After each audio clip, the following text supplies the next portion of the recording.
ব্রিটেনে গাড়ি চালানোর লাইসেন্স পাওয়ার পরীক্ষায় প্রতারণার ঘটনা উদ্বেগজনক হারে বাড়ছে। সাম্প্রতিক এক গবেষণায় দেখা গেছে মাত্র ১ বছরের ব্যবধানে ড্রাইভিং পরীক্ষায় প্রতারণার চেষ্টা বেড়েছে প্রায় ৪৭%। এই তথ্য প্রকাশ করেছে মোটরিং গবেষণা সংস্থা RAC ফাউন্ডেশন। তাদের মতে যারা নিজে পরীক্ষা না দিয়ে অন্য কাউকে দিয়ে পরীক্ষা দেওয়াচ্ছে তারা শুধু আইন ভাঙছে না, রাস্তায় অন্যদের জীবনকেও ঝুঁকির মধ্যে ফেলছে। ড্রাইভিং পরীক্ষা পাশ করা সহজ নয়। থিওরি পরীক্ষা ও প্র্যাকটিক্যাল দুই ধাপেই পেরোতে হয়, কিন্তু নতুন পরিসংখ্যান বলছে অনেকেই সেই পথে না গিয়ে প্রতারণার আশ্রয় নিচ্ছে। ২০২৪ সালের সেপ্টেম্বর পর্যন্ত ১ বছরে ব্রিটেন জুড়ে ড্রাইভিং পরীক্ষায় প্রতারণার প্রায় ১,৯০০-র বেশি ঘটনা ধরা পড়েছে। পরের ১ বছরে অর্থাৎ ২০২৫ সালের সেপ্টেম্বর পর্যন্ত সেই সংখ্যা বেড়ে দাঁড়িয়েছে ২,৮০০-রও বেশি। এই প্রতারণার পদ্ধতিগুলো দিন দিন আধুনিক হচ্ছে। ১,০০০-এর বেশি ঘটনায় দেখা গেছে থিওরি পরীক্ষায় প্রযুক্তি ব্যবহার করা হয়েছে। কেউ কেউ কানে ছোট ইয়ারপিস লাগিয়ে রাখে যা লুকানো মোবাইল ফোনের সঙ্গে যুক্ত থাকে, আর বাইরে থেকে কেউ প্রশ্নের উত্তর বলে দিচ্ছে। আবার অনেক ক্ষেত্রে দেখা গেছে নিবন্ধিত পরীক্ষার্থীর বদলে অন্য কেউ তার ছদ্মবেশে থিওরি পরীক্ষায় অংশ নিয়েছে। শুধু তাই নয়, প্র্যাকটিক্যাল ড্রাইভিং পরীক্ষাতেও ছদ্মবেশে অংশ নেওয়ার ঘটনা ছিল ৬০০-রও বেশি।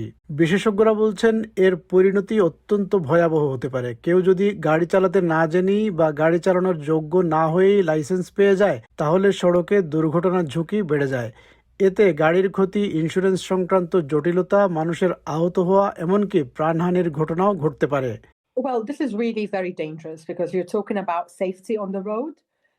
You're talking about a lot of people that can suffer the harm as a result. If someone doesn't know how to drive because they did not pass the test and are qualified to drive, it means that there will be more accidents, collisions, insurance issues as well, damage to the car and damage to human beings, injuries, and in some cases death as well. গত বছর driving পরীক্ষায় প্রতারণার চেষ্টা বা পরীক্ষার্থীর ছদ্মবেশে অংশ নেওয়ার অভিযোগে ৯৬ জনের বিরুদ্ধে মামলা করা হয়েছে। আইন অনুযায়ী যারা এ ধরনের প্রতারণায় জড়িত তাদের গাড়ি চালনা থেকে নিষিদ্ধ করা হতে পারে, এমনকি কারাদণ্ডও হতে পারে। তবে অনেকেই প্রশ্ন তুলছেন কেন এত মানুষ প্রতারণার পথে যাচ্ছে। এর একটি বড় কারণ হতে পারে প্র্যাকটিক্যাল ড্রাইভিং পরীক্ষার দীর্ঘ অপেক্ষা। বর্তমানে ব্রিটেনে প্র্যাকটিক্যাল ড্রাইভিং পরীক্ষার তারিখ পেতে গড়ে প্রায় ২২ সপ্তাহ অর্থাৎ ৬ থেকে ৮ মাস পর্যন্ত অপেক্ষা করতে হচ্ছে। এই পরিস্থিতি কয়েক বছর ধরেই চলছে। যদিও ডিভিএসএ বলছে অপেক্ষার সময়ের সঙ্গে প্রতারণার সরাসরি কোনো প্রমাণ তারা পায়নি, তবুও বিশেষজ্ঞদের ধারণা এই দীর্ঘ বিলম্ব মানুষকে হতাশ ও উদ্বিগ্ন করে তুলছে। এই অবস্থায় অনেকেই থিওরি পরীক্ষার ফল পাওয়ার সঙ্গে সঙ্গেই পুরোপুরি প্রস্তুতি না নিয়ে প্র্যাকটিক্যাল পরীক্ষার তারিখ বুক করে ফেলছেন। ফলে পরীক্ষার জন্য এক ধরনের আতঙ্কজনিত বুকিংয়ের পরিস্থিতি সৃষ্টি হচ্ছে। আর সেই আতঙ্ক থেকেই কেউ কেউ ঝুঁকিপূর্ণ সিদ্ধান্ত নিয়ে প্রতারণার আশ্রয় নিচ্ছেন। We're looking at an average national UK waiting time hovering around about 22 weeks, which, and it could be 6 to 8 months before people can book a test and get a test. And that situation has been occurring for the last few years now. So consumer behaviour has changed. People are booking almost as soon as they've got a theory test result. They're trying to jump the gun on when they're actually ready for a test.